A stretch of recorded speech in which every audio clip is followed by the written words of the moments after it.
Hi, you guys. Good afternoon. Sarah Pacaro with Rewrite Your Life Rapid Transformational Therapist, and today we're going to talk about 7 things that a narcissist will say to try to get you back after maybe you've broken up or you're taking a break from the relationship. So here are 7 things that they'll say. This is going to be a good one, so sit down, buckle up. First thing that they'll try to say is, I've decided to go to counseling. After you say, I can't take this any longer, and you kick them out, then they come back and they say, I've been thinking about what you said, and I'm willing to do anything to make this work, so I want to go to counseling. So that creates this illusion that they are working on this, they're going to get better, and this is one of their favorite tricks. And maybe the counseling is in regards to their anger management. They're so aware now that they yell at you all the time. Maybe it's in regards to their problem with drinking, with alcohol, their infidelity, their addiction to porn or sex, any of these things. They're going to say, I've decided to go to counseling because this is a way simply to buy time. They do not go because they have an intention of getting better. They're just using this to make it seem as if you're the unstable one. So you may notice that, oh, well, yeah, let's go to counseling. That's a great idea. So you two go to counseling together. And in that counseling session, they make you seem like you're the crazy one. And, you're so lucky that they still have them. Look at what they put up with. Oh my gosh. So you will never ever see a relationship with the narcissist where people went to counseling and it ended up happy. And oh my gosh, the narcissist just got so much better. No, the fact is that they go there because they're trying to get it to seem like, gosh, look at all the stuff that I put up with. So it's very highly manipulation tactic. In fact, the victim actually ends up needing more counseling and therapy after trying to go to counseling and therapy when the narcissist says, oh, I've decided to go to counseling. So that's the first thing that they'll say when they're trying to get you back. The second one is in regards to their new supply. You maybe have found out that they've been sleeping with somebody else and you call them out on it and they say, oh, well, I met them the last time that we broke up. Yeah, I only met them because you said you didn't want to be with me. You're the one that broke up with me. You kicked me out and I met them when we were broken up. Well, this actually is an attempt to have you sweep their infidelity under the rug and forgive them for being a person who just wants to find love like everyone else. No. What this is gaslighting, it's triangulation, it's manipulation. It's an attempt to make themselves feel sought after while further ruining your self-esteem. So you get in your mind this new person that they've been sleeping with that they met while you were broken up is so much more desirable than you. They're so much more confident than you. They're prettier than you. You get in your head about how you're not as good as that other person once you find out. But what this situation is a fabricated situation by the narcissist, and its sole purpose is to put you in a place where you become so fearful of losing them that they motivate you to do whatever is humanly possible to keep their affection and attention. So it's very likely that the narcissist did not meet this person while you were broken up, but the reality is it's probably while you guys were still together. And it's so easy to do in today's world, especially with online dating. All they've got to do is hop on there. So I met them while we were broken up is the second thing that they will tell you to try to get you back. Don't fall for it. The third one is, can we just be friends? You've broken up with a narcissist and they come back days, weeks, months later and they say, I realize I made a mistake. And I realize I can't live without you. Obviously, this leads to a discussion, and in the middle of that discussion, they come back and they give you this look, and they say, look, I know we're never going to be together, but I care about you a lot, and I don't want to lose you. Can't we just be friends? Guys, they're not going to be just friends. What this means is they want to be just friends with benefits. They want to just get in your pants. And if you do this, look forward to a lot of doctor's visits because, hello, STDs. They have not stopped sleeping with the other people. Coming back to you and saying, can we just be friends after you've broken up, simply means I still want to have sex with you. And you're gonna, don't do it. And what this does is just add to the smear campaign. They're out there saying, oh yeah, we broke up, but you know, she lost it, or he lost it, whoever, when we broke up. And so I felt so bad for them that I decided to stay friends from them, thus making them look like the good person, this like wonderful Samaritan to Samaritan. That's the word I'm going for. It makes them look like a Samaritan for everyone else because, wow, they're so great because you went crazy after you guys broke up and they came back and said, you know, I've decided to be friends with them. I'm such a great person. So this again feeds into their ego.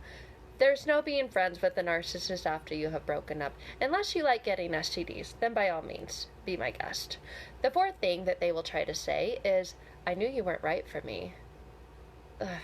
This one, on the surface, looks like the narcissist is discarding you, but in most cases is a ploy to keep you in this discouraging cycle of trying to prove your worth and win back their love. So you try to redeem yourself, to resurrect the relationship, and hope for a positive outcome. So you end up becoming this poster child for obedience and hold out for those golden days, the love bombing in the beginning, to reappear. So your heroic efforts to win them back is proof of their supremacy and their desirability.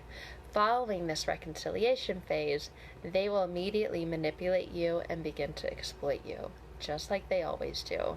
The fifth thing that they will say after they're trying to get you back, after you've broken up, is, I'm so sorry that I hurt you. I promise, I vow to make it up to you. No. They will show up with flowers, with gifts. They will send them to your house. They'll give you flowers, gifts. They'll promise to take you on trips. They'll present to you this future that they know you've always wanted. Oh, and then your mind immediately goes to this vision of, oh, this amazing future with them. They are going to make it up to me. They've changed. They love me. And you picture you walking through the park, holding hands together, growing old together. Meanwhile, their thoughts are, shit. Now that they're demanding respect from me, how in the world am I going to go mess around with that other supply because I have to give her more time and attention? Now, you have just thrown a wrench in their whole plan, but that's what they'll say. I'm sorry for hurting you and I vow to make it up for you. They're not planning on making it up to you. They want their cake and eat it too, but they will use this line to try to get that. This one, ooh, I used to hear this all the time.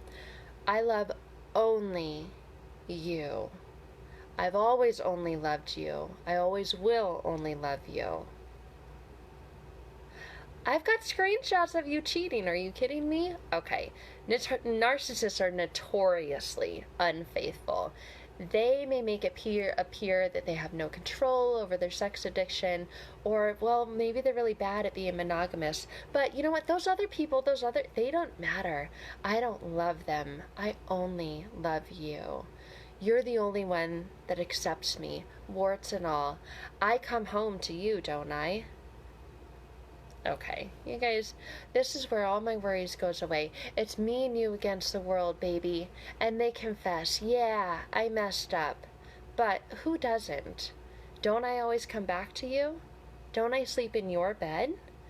The reality is that this is persuasiveness, and this charm, this persuasiveness and charm are the narcissist's primary characteristics. You are unique and special. But they don't appreciate that about you. They're out there telling all their other supply and all their other partners the same exact thing, because all they care about is keeping their number of admirers high. The seventh one. I've had an epiphany.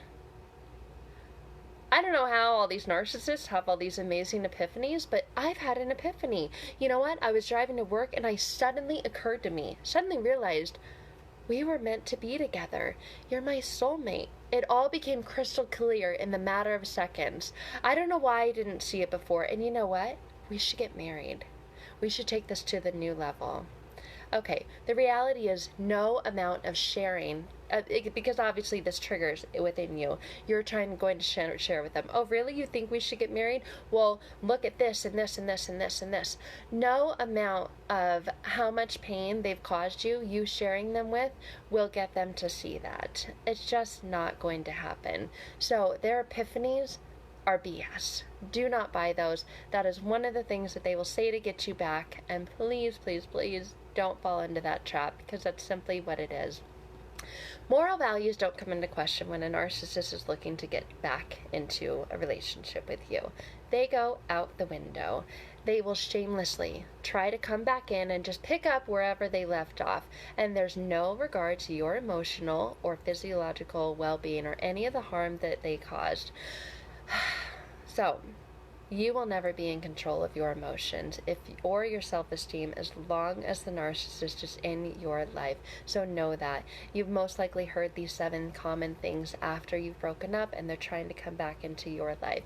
But you need to not let them back in. Have some boundaries, say no, get some support, get out, and then work on healing yourself from within, because if you don't, you will go back out there, and even if you say no to that one, then you'll most likely find yourself in a relationship with another one, because the mind will always go towards what's familiar and avoid what's unfamiliar, and what's now familiar is being treated and disregarded like this. Amazing, Brandy. 21 days, no contact. Keep it going, girl.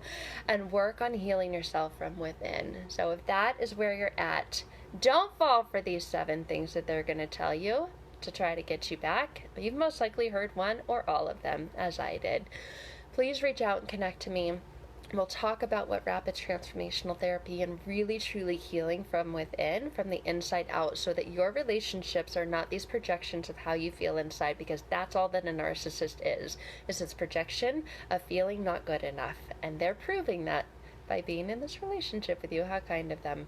So, this is you. Please reach out, click on my banner, and schedule a strategy call, and we'll talk about how to get you there if you're ready for that. I hope that this helps you or anyone that you know that's been in this situation. Please like, comment, and share, because it helps get the word out there for anyone who's been in these damaging, toxic relationships. Until then, thank you guys, and continue to go no contact and stay strong, and know that you are enough.